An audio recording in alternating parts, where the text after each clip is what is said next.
Sejam muito bem-vindas, muito bem-vindos a mais uma edição do podcast Ala Esquerda. Chegamos ao número 30, sempre analisando, debatendo esporte, em especial futebol, de forma crítica, enfrentando, combatendo o neoliberalismo que domina, controla as pautas econômicas, sociais e, obviamente, as esportivas.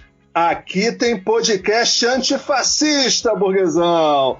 Então, bora movimentar a mesa do Ala Esquerda, essa mesa redonda que só gira para a esquerda. Eu sou Alexandre Arraes e já mando um canhotaço para ela que está de volta, Mariana Vantini. Tudo bom, Mariana? Fala, galera, tudo bom? Espero que todo mundo aí esteja se cuidando, não esteja seguindo as recomendações do nosso presidente maluco. E hoje eu tô empolgadíssima porque a gente tem um tema super quente que tá bombando nas redes aí. E vai dar o que falar. Vou rolar a bola aqui pro Thiago. Valeu? Fala, Mariana. Bom momento a todos. Alexandre, Herbert, Mônica, todos os ouvintes do Ala Esquerda. Programa número 30. Hoje é dia de falar sobre tema quente. Não vou me alongar muito. Vou mandar aquele lançamento lá para Juiz de Fora, para nossa camisa 10, Mônica Cury. E aí, Mônica, tudo bem? Fala, Thiago. Tudo bem, tudo indo, né? Tudo indo de acordo com a atual conjuntura. Acho que não tem como nada ficar bem. Mas estamos aqui no Ala Esquerda. Queria dar um bom dia, boa tarde, boa noite, boa madrugada para todo mundo que continua acompanhando a gente, nos ouvindo e mandando suas opiniões. E eu vou passar a bola, vou deixar no jeito aqui, sempre pela esquerda. Vou deixar no jeito o meu atacante, Herbert Borges. Fala, Herbert. Muitíssimo obrigado, Mônica. Olá, galera. Bom dia, boa tarde, boa noite. Mais uma semana de Ala Esquerda nessa loucura chamada Brasil. Eu espero que estejam todos e todas bem, na medida do possível, né? Eu quero iniciar o programa mandando um abraço para um amigo meu, Fábio Matielli, lá da Cidade do Aço, de Volta Redonda, que sempre escuta o programa e deu um retorno bem legal sobre um programa mais antigo, nosso programa sobre esporte educacional. Então ele me deu um retorno, me deu um panorama lá de como era na época dele, que tinha uma questão lá das oficinas de contraturno, bem legal. Quem quiser conferir esse programa, só ir lá no feed do Ala Esquerda e conferir. Feito esse registro, eu passo a bola de novo para o Alexandre para a gente começar o nosso programa de hoje. E aí, Alexandre, a gente fala sobre o quê? Pois é, o futebol está começando a voltar, né? Na Europa, países que passaram pelo pior momento da pandemia, acho que a gente já pode dizer assim, fizeram isolamento social, com, evidentemente, diferenças, alguns desde o início, alguns demoraram muito, tiveram que sofrer bastante para fazer seus ajustes, né? Fizeram as testagens, enfim, aguardaram a diminuição da curva de contaminação e agora o futebol começa a retornar, né? Com um conjunto extenso de protocolos, mas o futebol já está rolando. E aí o que acontece aqui no Brasil, né? Nesse momento somos o segundo lugar do mundo em número de contaminados, atrás apenas dos Estados Unidos, né? Com uma curva em crescimento acelerado, em ascensão. Quer dizer, não temos testagem praticamente nenhuma, os hospitais públicos e o SUS, né, já chegando no limite, né, em alguns lugares acima do limite, e, acima de tudo, um governo federal totalmente absurdo na forma com que está conduzindo a questão, né, genocida, podemos dizer isso, sem medo de errar. Temos uma elite econômica também assassina, um conjunto de governadores, prefeitos acovardados, já cedendo à pressão, seja do governo federal, seja de uma elite econômica que já ameaça não financiar determinadas campanhas, se continuar segurando muito tempo o comércio fechado, outros estabelecimentos. Enfim, é nesse ambiente que acho que mistura um projeto político fascista, incompetência para tudo quanto é lado, irresponsabilidade, despreparo de gestão e, obviamente, também o desespero de milhões de brasileiros que não contam com o governo, não contam com o Estado, não têm apoio nenhum e precisam continuar saindo de casa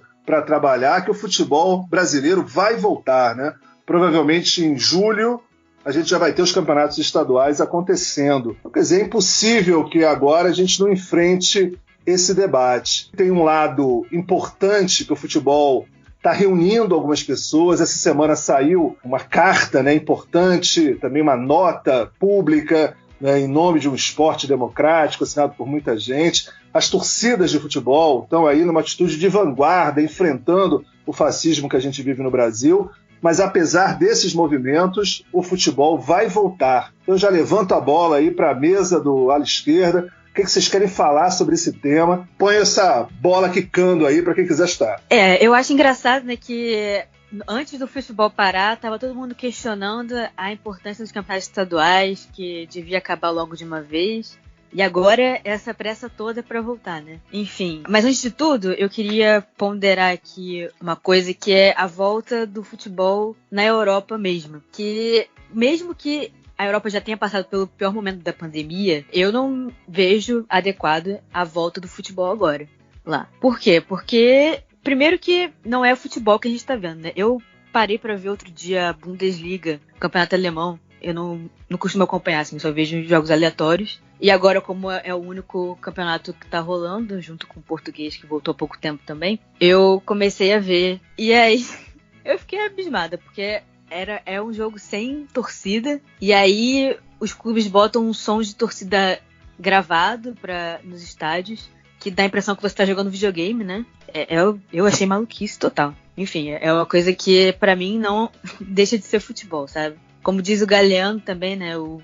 Torcedor é o 12º jogador, né? Então, pra mim, se tá faltando alguma coisa, já não é mais futebol. Então, acho que mesmo na Europa é precipitado. E além desse fator de achar que essa volta precipitada descaracteriza muito o futebol, tem o fator também que é injusto para alguns clubes. Porque assim, são todos atletas, mas alguns têm suas particularidades, né? Tem um caso agora do Chelsea, a Premier League vai voltar no final do mês, e no Chelsea, por exemplo, o Kanté não vai voltar porque ele se considera grupo de risco. Então, o Kanté é uma peça fundamental no time do Chelsea, por exemplo. Então, quantos outros jogadores não vão poder voltar ou vão voltar pressionados, e isso vai com certeza influenciar na sua performance, né? Então eu acho que mesmo na Europa é uma volta precipitada. Acho que não teria que voltar agora. Trazendo aqui pro Brasil, a coisa fica mais absurda ainda, né? Porque a gente nem sabe se a gente já chegou no pico ainda. A gente tem um governo que esconde os dados. Enfim, cada dia uma reviravolta diferente. Então a volta do futebol é uma coisa mais absurda ainda, né? É realmente inacreditável que seja uma prioridade pensar a volta do futebol agora. Ainda no futebol aqui do Brasil, a gente tem visto o protagonismo das torcidas nas manifestações antifascistas e antirracistas. Mas eu acho importante demarcar que muitas dessas torcidas que aparecem são coletivos antifascistas dos clubes, que é diferente de torcidas organizadas. Houve torcidas organizadas que foram para a linha de frente nesses atos, como a Gaviões e a torcida Jovem do Santos, que eu sei, se alguém souber de mais alguma pode citar depois. E nos outros atos foram coletivos antifascistas dos clubes. Por que eu acho importante demarcar isso? Porque, assim, primeiro que o impacto eu acho muito importante ter os coletivos antifascistas nos clubes, óbvio, atuando sempre, mas é inegável que o impacto de uma torcida organizada como a Gaviões e a Jovem do Santos nos torcedores de um clube é muito maior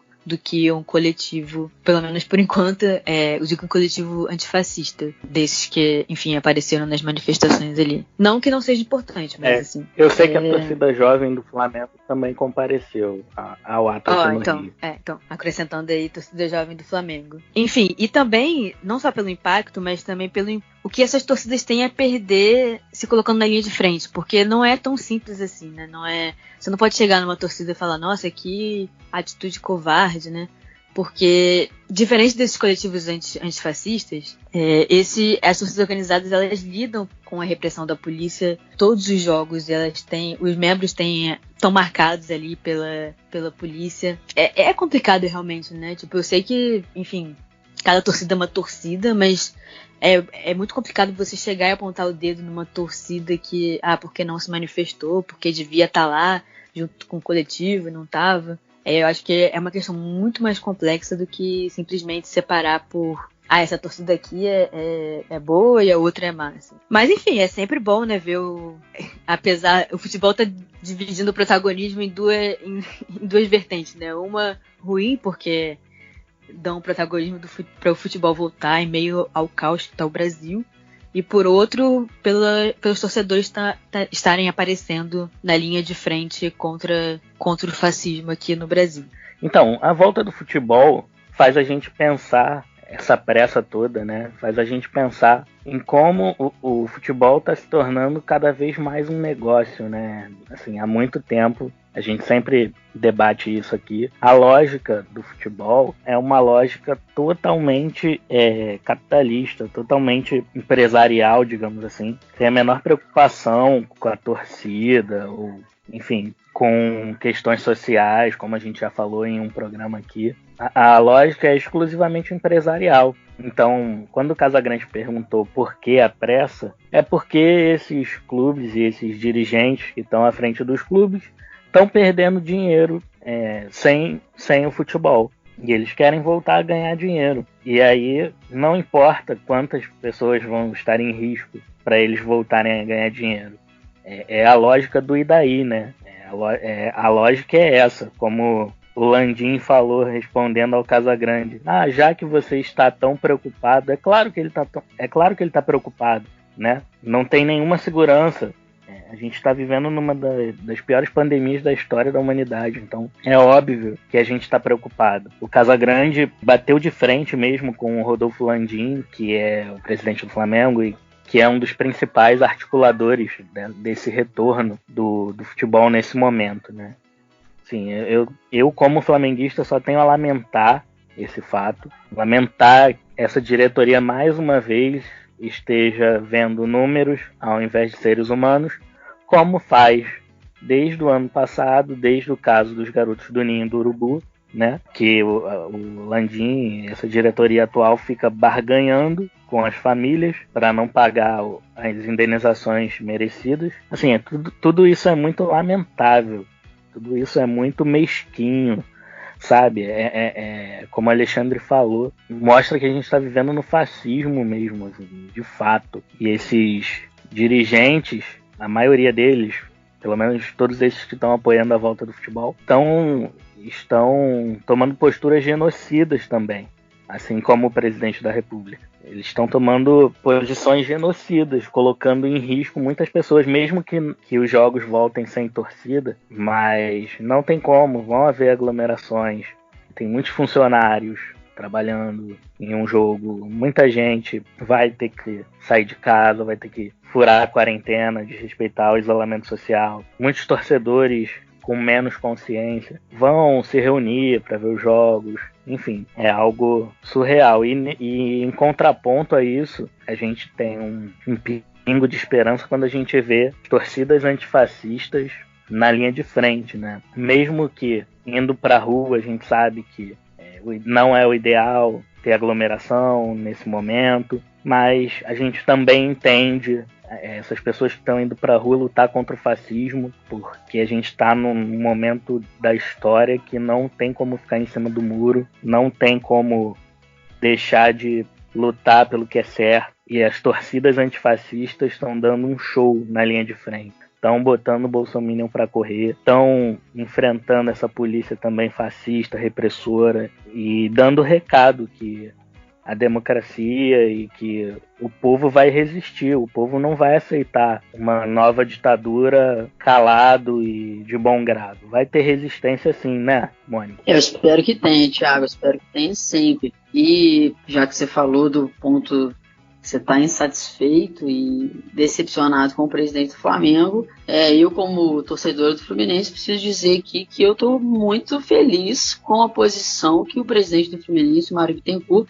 tem adotado nessa pandemia, de enfrentamento a toda essa volta do futebol, de enfrentamento à federação, à CBF e a todos os caciques aí do futebol que acho que mandam no futebol brasileiro e que estão impondo essa volta, que é essa volta, como a Mariana já falou, que não é a volta do futebol, né? É a volta do ganhar dinheiro deles. Porque futebol tem que ter torcida, futebol tem alegria, futebol é outra coisa, não é isso que a gente já está até vendo na Europa, como começou lá já, sem público e sem nada. Então o Mário Bittencourt continue nisso. Eu não dou meu braço, não coloco a minha mão no fogo por ninguém nesse mundo do futebol, principalmente para os cartolas, né? Mas preciso fazer esse elogio que é o Mário Bittencourt, porque é isso, cara. E a torcida do Fluminense, uma parte muito grande, pelo que eu tenho visto nas redes, está do lado do clube, está do lado do Mário, apesar de sempre ter aqueles que ficam lá, né, dando uma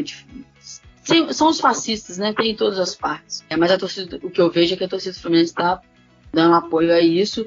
E se for preciso o Fluminense jogar a 10ª divisão do Campeonato Brasileiro, do Campeonato Carioca, do campeonato que eles inventarem aí, eu prefiro jogar, entendeu? Mas adotar essa postura até o fim e ir com ela de peito erguido, assim, de cabeça erguida, batendo no peito, falando, não, isso é o certo e é isso que eu vou fazer. Vocês querem me colocar numa outra divisão? Vocês coloquem. Vamos em frente, porque vidas são mais importantes do que tudo. Inclusive, se meu time está na primeira divisão, segunda, eu não estou nem aí. Porque se o Fluminense agir dessa forma, estarei orgulhosa, seja na divisão que for. E aí eu queria fazer um registro aqui também, como o Mariano falou, dessa diferença entre torcida organizada e os coletivos antifascistas, que é preciso ressaltar isso, realmente. A torcida organizada tem um outro aparato por trás e tal, como a Mariana já falou, não vou repetir. Eu queria só ressaltar que o Ferroviário, lá de Fortaleza, tem uma torcida antifascista, anticapitalista, sabe, antirracista. Eles têm várias bandeiras lá desde 2005, em pleno governo Lula.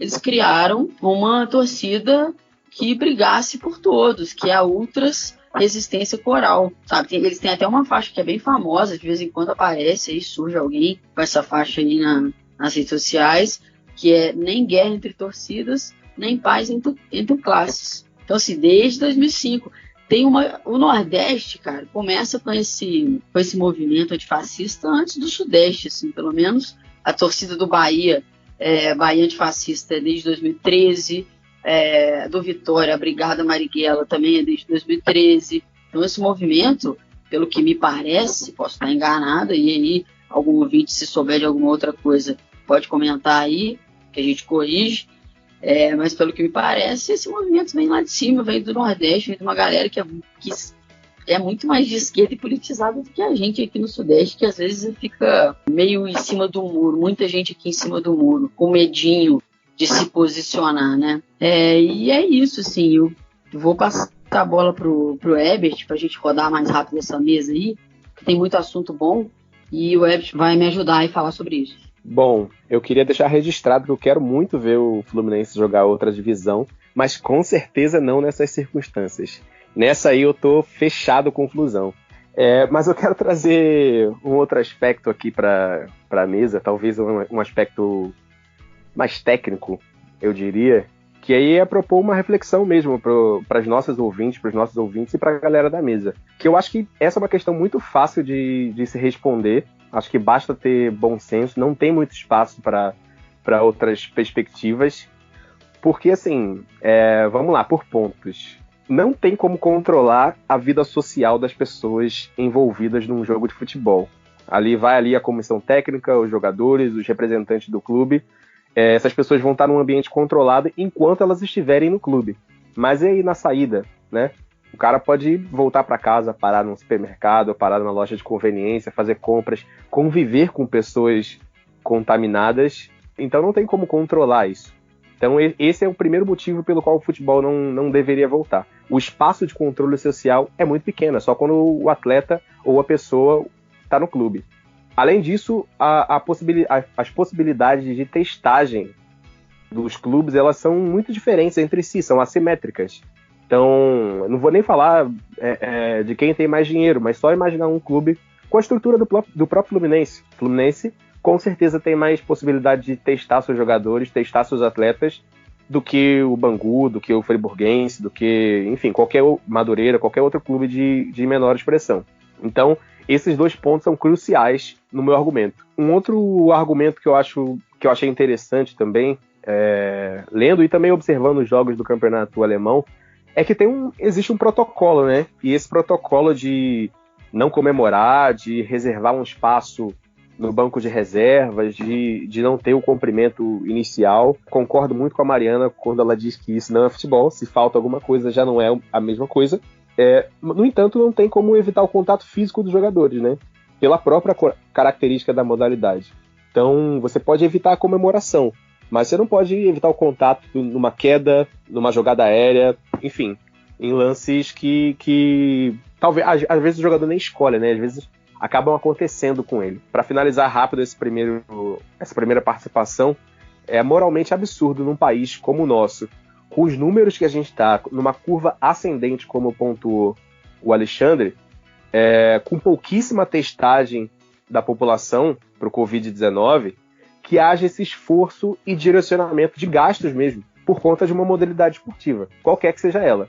Então a gente está falando de testar e de retestar jogadores, de testar e retestar comissão técnica, funcionários de clube, para uma prática esportiva, simplesmente para o cara jogar futebol.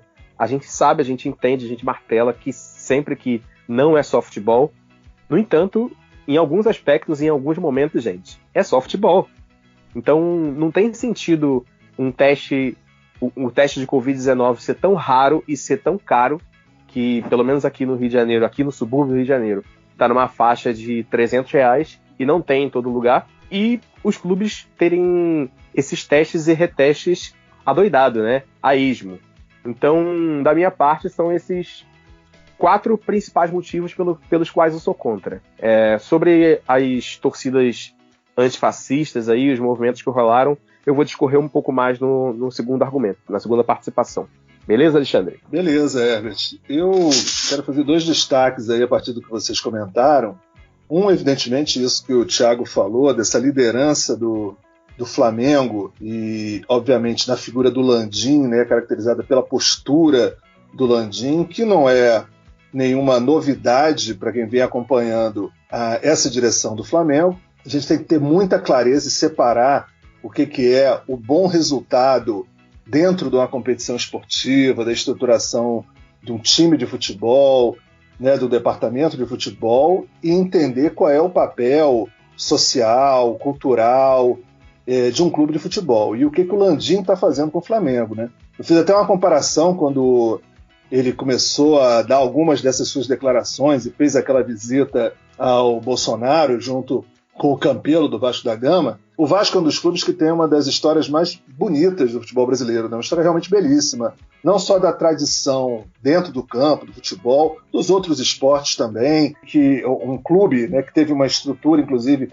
para o trabalho paralímpico na frente de muitos outros clubes, o protagonismo nas questões raciais, em várias questões sociais, mas o Vasco da Gama ficou marcado até hoje, segue, de certa forma, carimbado com a figura do Eurico Miranda, né, com toda a antipatia, a truculência e o autoritarismo do Eurico Miranda. Então, assim, o Landim está conseguindo, e vai conseguir, se continuar agindo dessa forma, uma certa euriquização do Flamengo. Assim. Ele vai conseguir que muita gente que hoje tem uma certa simpatia pelo Flamengo, em especial pelo futebol que o Flamengo está jogando, fique absolutamente contrário por conta dessas atitudes.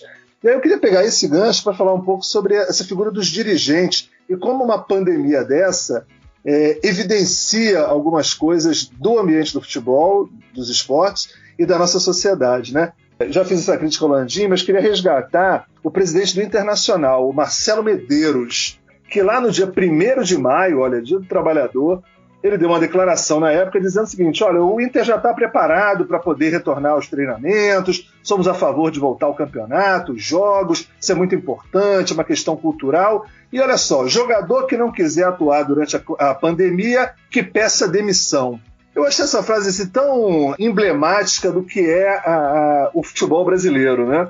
Quer dizer, acho que 2 aspectos principais. O primeiro, essa elite que controla os clubes de futebol, são seus presidentes, seus dirigentes, seus conselhos, mas principalmente esses presidentes, que têm, em relação aos jogadores de futebol, essa inviabilização completa do diálogo, né? É falta de diálogo, ausência de qualquer espaço de negociação, né? Não existe ambiente democrático. Então, ouvir jogadores até parece, de jeito nenhum, tentar produzir algum acordo mínimo, ali querendo saber dos jogadores qual é a postura deles, a percepção deles em relação à questão da pandemia, de jeito nenhum, né? Esse autoritarismo típico da nossa sociedade, em que a elite chega e diz, não, o trabalhador, não gostou, peça demissão. Imagina, a gente está falando de jogadores que estão na completa elite dos salários do Brasil.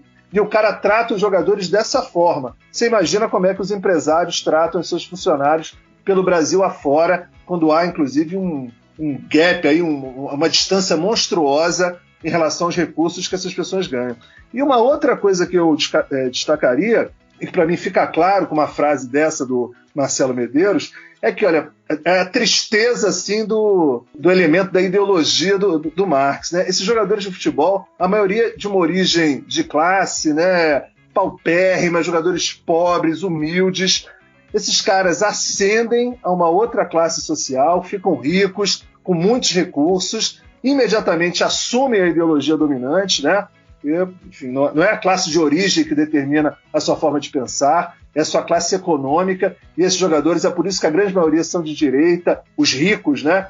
Já estão preocupados com segurança, com isso tudo, mas independente deles estarem nessa situação hoje, de estarem com dinheiro, estarem ricos, eles ainda são tratados por esse dirigente, por essa burguesia, por essa elite, com todo esse ódio de classe, né? Então o cara fala assim, não, esse jogador de origem humilde, esse cara que é negro, esse cara que é pardo, esse cara... Quem imagina se esse cara vai me dizer se o clube pode voltar a jogar ou não, a opinião do jogador que vai prevalecer. Então, assim, para mim, ficou muito claro, e uma pandemia dessa mostra de uma forma muito explícita como é que a elite brasileira pensa em relação às outras classes sociais. Em especial, como o futebol reproduz de uma forma violenta isso, mesmo com esses jogadores que ganham muito dinheiro, que têm acesso à mídia, estão aí nas mídias sociais, ganham uma fortuna, são chamados para fazer declarações o tempo todo, mas mesmo assim, a forma com que os clubes de futebol e os dirigentes tratam os jogadores é de um desrespeito completo. Então você imagina o que acontece nos clubes de menor investimento, onde o jogador não tem essa visibilidade, não tem esses recursos, não tem essa grana, não tem esse acesso à mídia, né? Então, quer dizer, como o futebol é um ambiente absolutamente conservador e é simples a gente identificar porque tantas identificações entre a forma de pensar desses dirigentes e um projeto tão fascista, autoritário, de ultradireita como que a gente tem no governo federal. Alexandre, você falou muito bem, né? O futebol é um reflexo da nossa sociedade neoliberal de hoje, né? Infelizmente, é uma reprodução e vice-versa das relações empregador e empregado. Voltando no que o Herbert falou da piada de mau gosto, que é voltar ao futebol com tantas poucas testagens no Brasil, né? Eu queria voltar num ponto que é... Pensa na equipe que você vai ter que mobilizar para essa volta do futebol ser segura. Quantos testes você vai ter que fazer e quanto disso está faltando, né? Não só no Brasil, mas em outros países também, que não tem teste nem profissionais suficiente. Não precisa nem falar de países subdesenvolvidos. A gente pode retornar para a Itália, que precisou dos médicos cubanos para se recuperar, né? E aí era uma coisa que eu falava assim que o futebol alemão voltou, e eu gostaria de tornar a falar aqui, que além dos fatores que a gente já falou aqui, outra coisa é toda essa equipe, esse material que está sendo utilizado para a volta segura do futebol, não poderia ser de forma solidária, doado e, enfim, compartilhado com os países que estão precisando no momento. Eu sei que não, enfim, a Alemanha não tem nenhuma obrigação de fazer essa ação solidária, mas assim como Cuba também não tinha essa obrigação e fez, né? Tanto na Itália quanto na Espanha.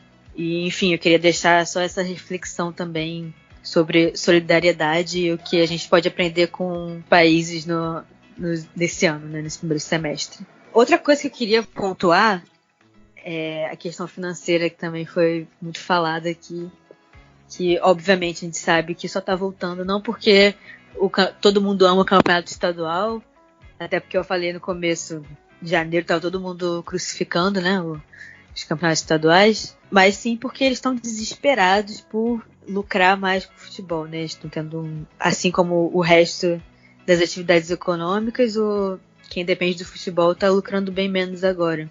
Só que tem uma coisa muito perigosa aí, né, que tudo bem, os clubes vão voltar, mas quem vai se beneficiar e quem vai se prejudicar? Eu li um texto hoje mesmo de um pesquisador lá na Inglaterra falando do perigo que é o futebol voltar agora. A emissoras de TV que tenha o direito de imagem da Premier League, elas vão usar esse período da pandemia, que só vai ter a Premier League e não as outras ligas, e não a Liga Feminina, para legitimar uma política que favorece só esses times mesmo da primeira divisão inglesa. Então, tipo assim, óbvio que agora a audiência vai ser muito boa, qualquer horário que eles botem, porque, enfim, eles estão em quarentena e tal. E isso vai acabar justificando um maior reparto de recursos e um protagonismo maior ainda da Premier League, que acaba desfavorecendo as outras ligas. Mari, deixa eu te fazer uma pergunta, já que você estava lá na realidade da Itália e você também pesquisa na Inglaterra. A parada lá, não só do futebol, mas do país mesmo, né? O lockdown, o isolamento. Em algum momento teve alguma determinação de algum dos governos relatando, por exemplo, que o lockdown seria de, sei lá, 1 mês, 2 meses, 3 meses, alguma coisa nesse sentido? Sim, na Itália, que é onde eu estava, né? Sempre o decreto do governo vinha com a data de expiração. Então, eles sempre estipulavam uma data para o fim do lockdown.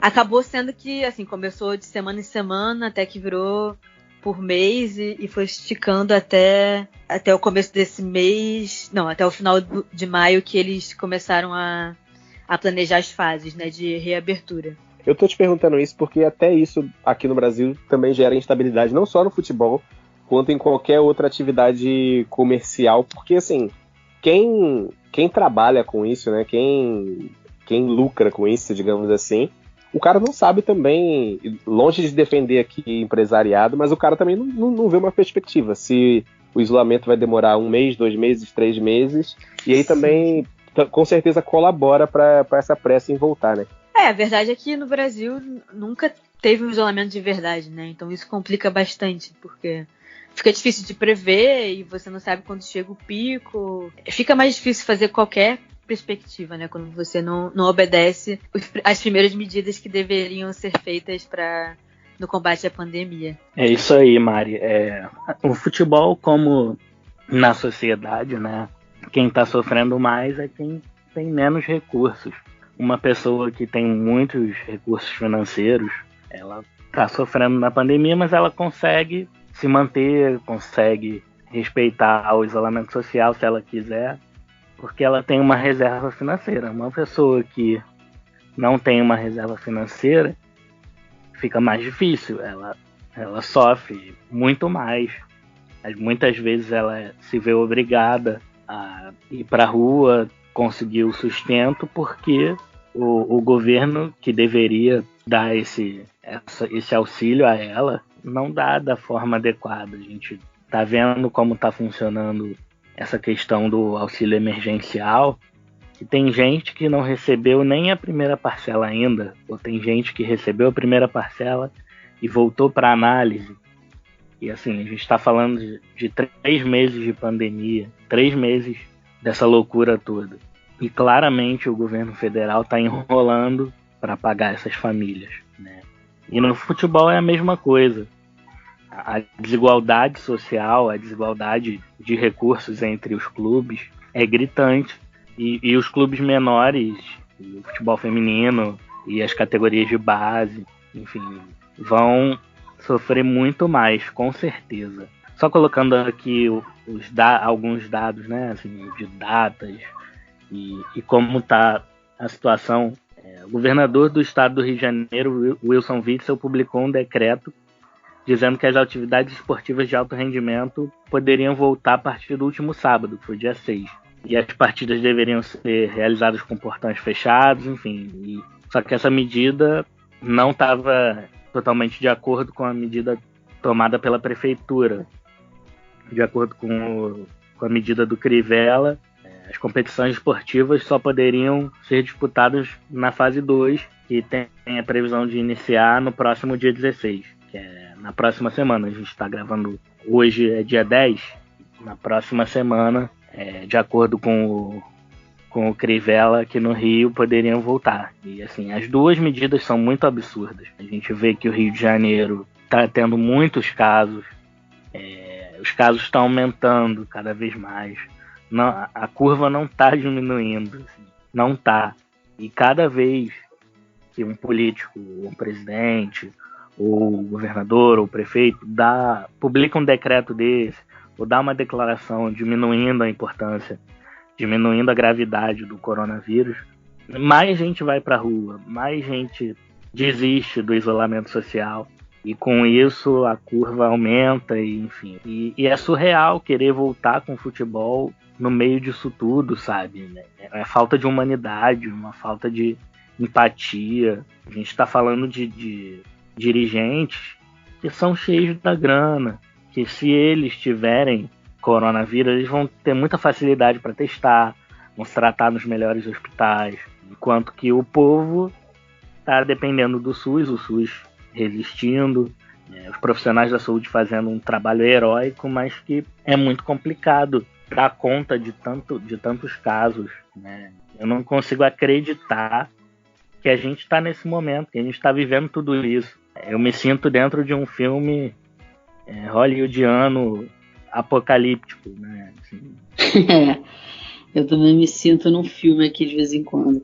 E vou falar para vocês que Juiz de Fora é a cidade de Minas com o maior número de coronavírus em relação ao número de habitantes, né? A gente está acima de Belo Horizonte, que é a capital daqui.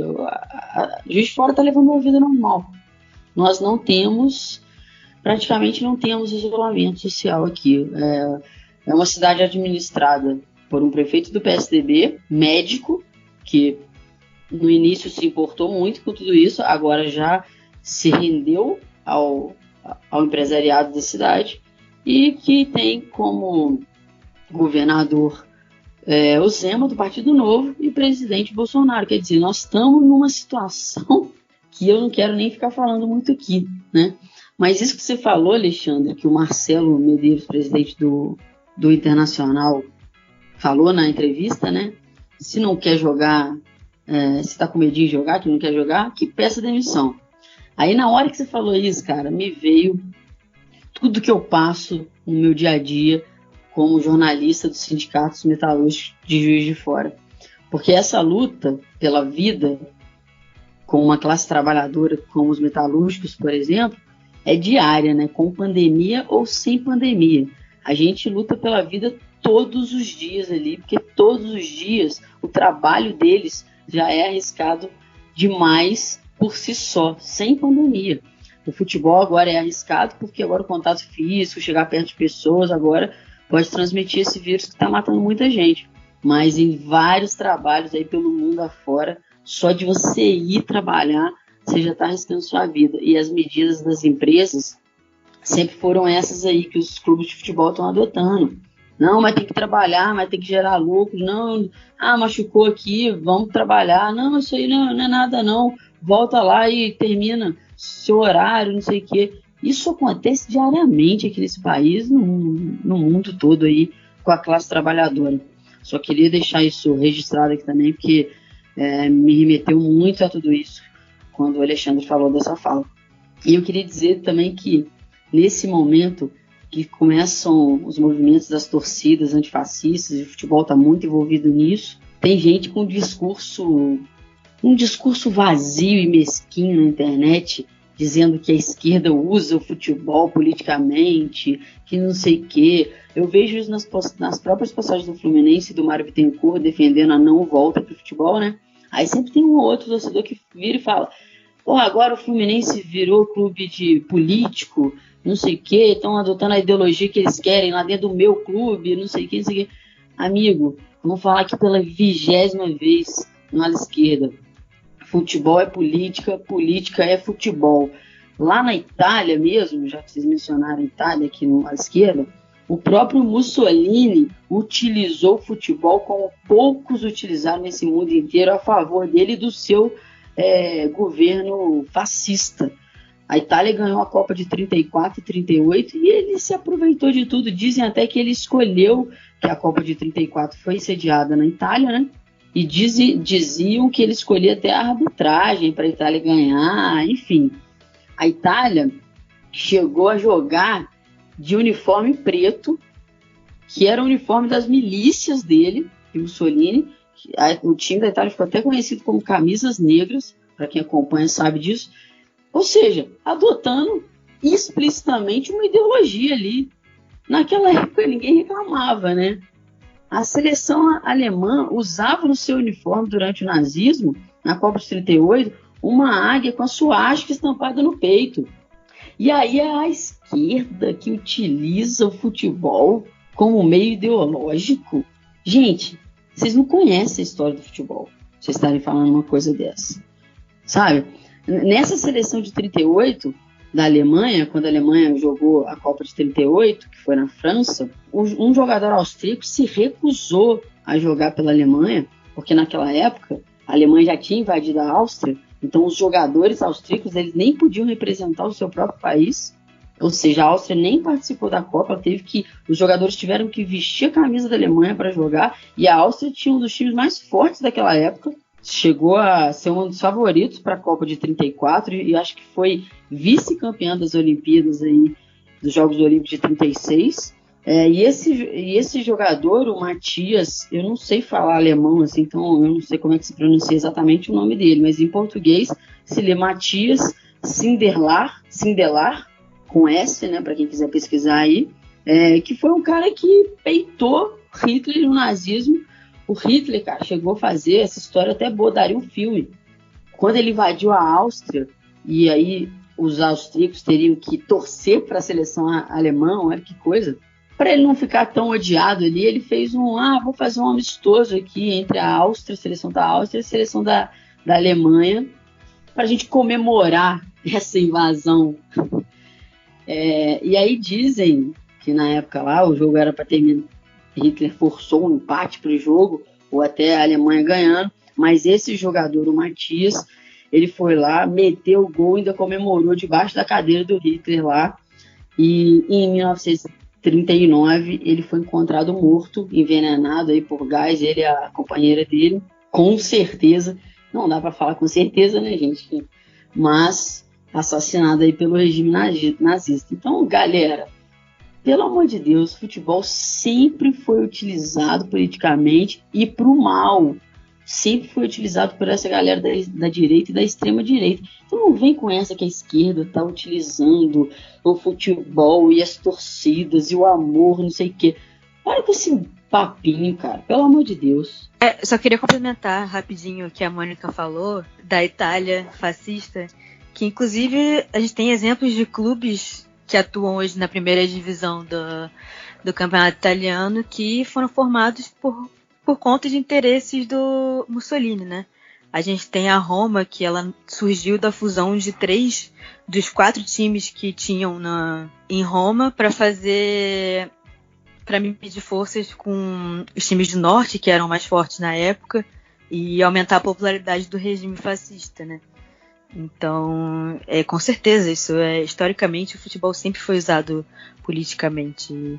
Eu acho que se abster do debate político no futebol é exatamente abrir espaço para ditadores e genocidas se apropriarem disso. Bom, vocês falaram muitíssimas coisas interessantes. Vou até encurtar o meu comentário, pelo menos sobre as torcidas antifascistas. Mas eu quero tocar num ponto que o Thiago trouxe para cá.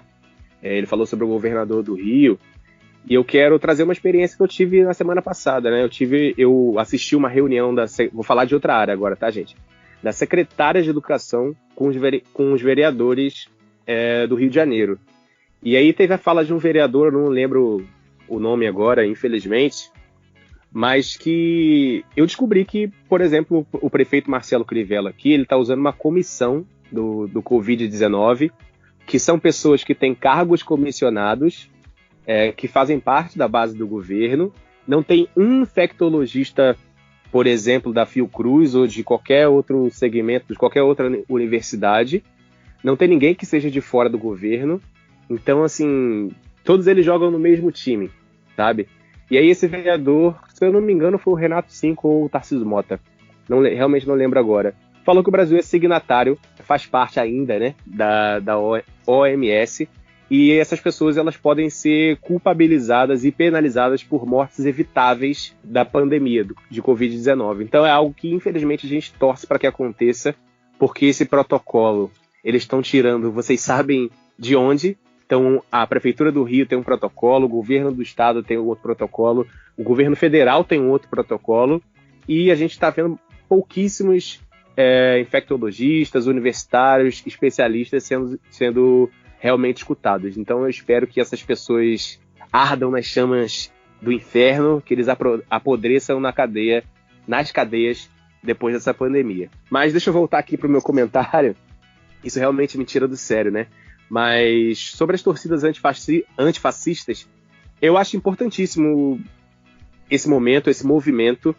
É uma disputa de narrativas. A gente tem que entender que o aparelho do Estado não está do nosso lado. A gente não pauta cadeias de TV e rádio. A gente não está com o poder do executivo.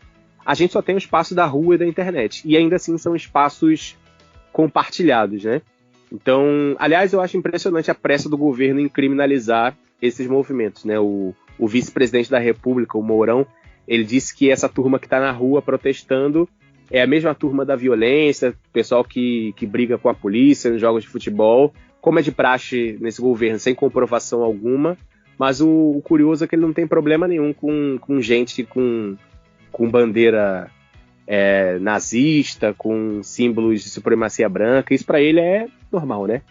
Enfim, para finalizar, eu acho de fato que esse é o momento de disputar a narrativa mesmo. Eu acho que se o futebol voltar, não tem muito o que fazer, porque vão ter aglomerações em ônibus, metrô, bares, estádios.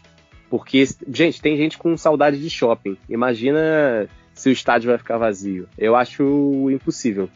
E um ponto que a Mariana também trouxe, que eu concordo bastante, é que a gente nunca teve um isolamento social de verdade, né? Tanto pela irresponsabilidade das pessoas, quanto pela impossibilidade mesmo, a falta de direito de alguns segmentos da população. Então, a maior parte da população, na verdade, não teve esse direito. Eu não consigo recriminar agora, por exemplo, algumas pessoas que estão na rua brigando para ter este e outros direitos também. Eu consigo recriminar quem sempre teve tudo na mão, quem sempre teve todos os direitos, quem sempre sugou esse país e está na rua aí volto a dizer, com bandeira nazista, supremacia branca, apoiando esse governo bizarro.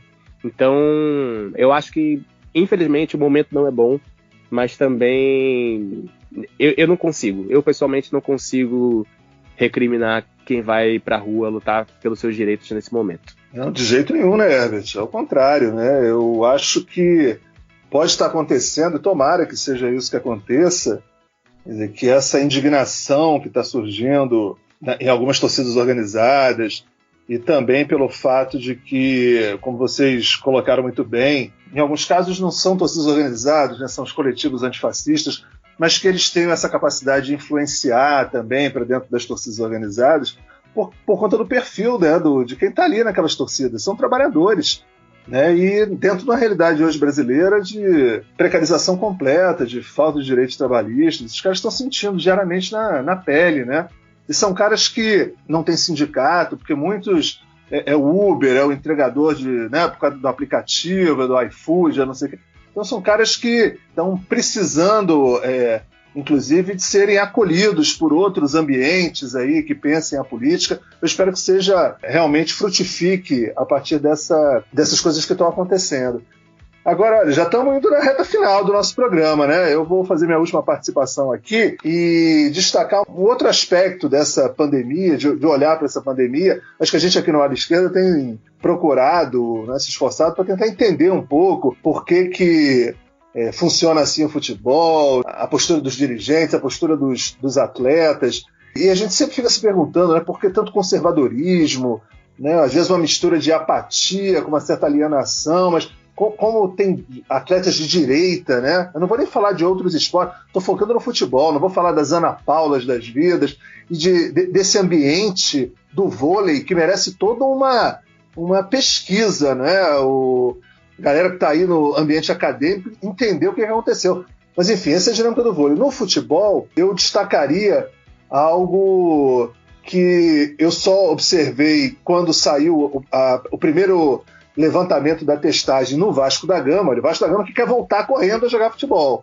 E aí fez um levantamento aí no clube, dos seus funcionários, dos seus atletas, e 16 jogadores do elenco estavam com Covid, deram positivo. 16. Olha que loucura, né? Tô falando, esses caras estão em contato com as suas famílias, os seus espaços.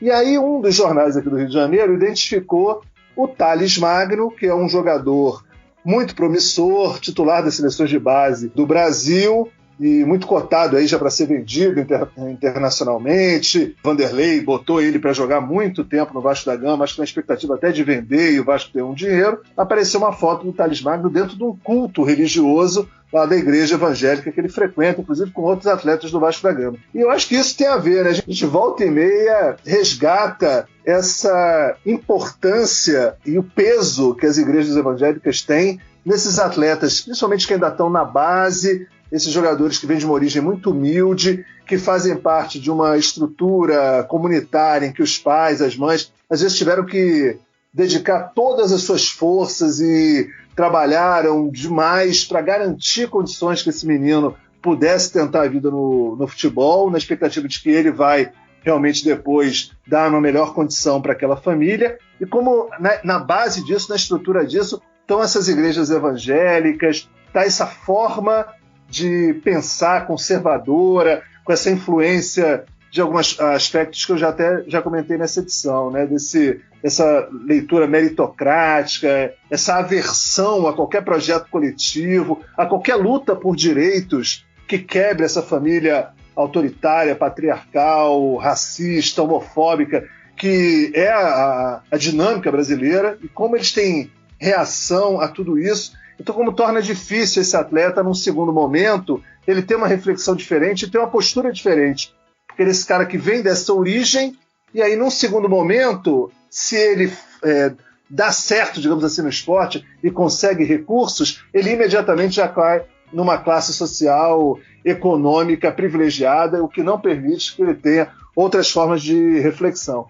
Então, quer dizer, acho que é mais um elemento aí que essa pandemia faz a gente pensar, é um pouco como é que alguns desses atletas aceitam essa perspectiva de que não, vou voltar para os meus cultos, vou voltar para as igrejas, vou voltar para os meus espaços, mesmo sabendo dos riscos de contaminação, e no caso do Vasco da Gama está aí a comprovação, não precisa ter uma especulação sobre o que vai acontecer, não, é uma comprovação, 17 atletas com Covid dentro do elenco de futebol aqui no Rio de Janeiro. Bom, gente, essa acho que foi a minha última participação, já rola a bola aí para vocês, para a gente ir nessa fase conclusiva aí dessa edição do Ala Esquerda. Um abraço. Para finalizar aqui bem rapidinho, o que você falou, Alexandre, sobre a mentalidade dos jogadores é realmente uma coisa muito interessante e intrigante, né? Só que acho que tem muita coisa para falar sobre isso, então eu vou deixar para um próximo episódio aqui do Ala Esquerda para a gente debater mais profundamente sobre essa questão. Assim, espero que tenha ficado evidente, tanto pra gente quanto para quem está escutando esse episódio de hoje, que não faltam motivos pra gente ser contra a volta do futebol e que é importante sim a gente fazer o debate político no meio futebolístico, porque, como eu já disse antes, se a gente não fizer, mais chance que a gente dá para pessoas genocidas e ditadores se apropriarem do futebol, né? É isso aí, Mari. Futebol é política, não tem jeito. E um dado interessante sobre as torcidas antifascistas, assim, os atos não foram organizados por torcidas organizadas conhecidas de fato. Por exemplo, a Gaviões estava no ato, mas não foi uma iniciativa da diretoria da Gaviões. Foram membros da Gaviões que se juntaram com torcidas antifascistas e organizaram os atos. Isso em São Paulo, no Rio e em outros estados. Então, é interessante ver que, como o Herbert falou, a gente compartilha esses espaços, né? Tanto a internet quanto a rua. São espaços compartilhados. Com certeza, infelizmente, tem gente de direita também na Gaviões, ou na torcida jovem do Flamengo, ou na Mancha Verde, enfim. Mas que esse pessoal que é de esquerda ou minimamente politizado conseguiu organizar e articular com movimentos de torcidas antifascistas um ato anti-bolsonarista, antifascista, que defende a democracia. Por isso é tão importante trazer a política para o futebol e ter o nosso lado, porque, como a Mônica disse bem, o lado de lá sempre usou o futebol politicamente para o mal. Então a gente também tem que usar o futebol, trazer essa discussão e tentar conquistar esse espaço, porque o que a gente precisa é de espaço, a esquerda precisa dialogar com a sociedade. Eu também estou encerrando minha participação, peço para vocês seguirem nossas redes sociais, o Instagram é @ala_esquerda7 e o Twitter @alaesquerda7. E aí eu vou passar para Mônica também encerrar e o Herbert no final vai passar as plataformas que vocês podem ouvir a gente. Valeu, galera, até a próxima. Pois é, Thiago, Mariana, Alexandre, para isso nasceu a Ala Esquerda, né? Esse sempre foi o objetivo desse programa, ocupar esse espaço no esporte, esse debate, sabe? Trazer para o nosso lado essa pauta que a gente considera e sabe que é muito importante. É isso, até semana que vem, foi um ótimo programa. Herbert, dá o seu tchau aí e avisa pra galera onde que pode ouvir o Ala Esquerda. Claro. O Ala Esquerda está disponível no Spotify, no SoundCloud, no Deezer, Google Podcast e no seu agregador de podcast favorito. No YouTube também, já ia me esquecendo do YouTube. Quem quiser lá clicar nessa plataforma, fica à vontade. Então só não escuta o Ala Esquerda se não quiser. E cada vez mais gente está querendo, certo? Um abraço a todas e todas e até semana que vem com o Ala Esquerda número 31. Valeu! Tchau. Valeu, galera. Tchau.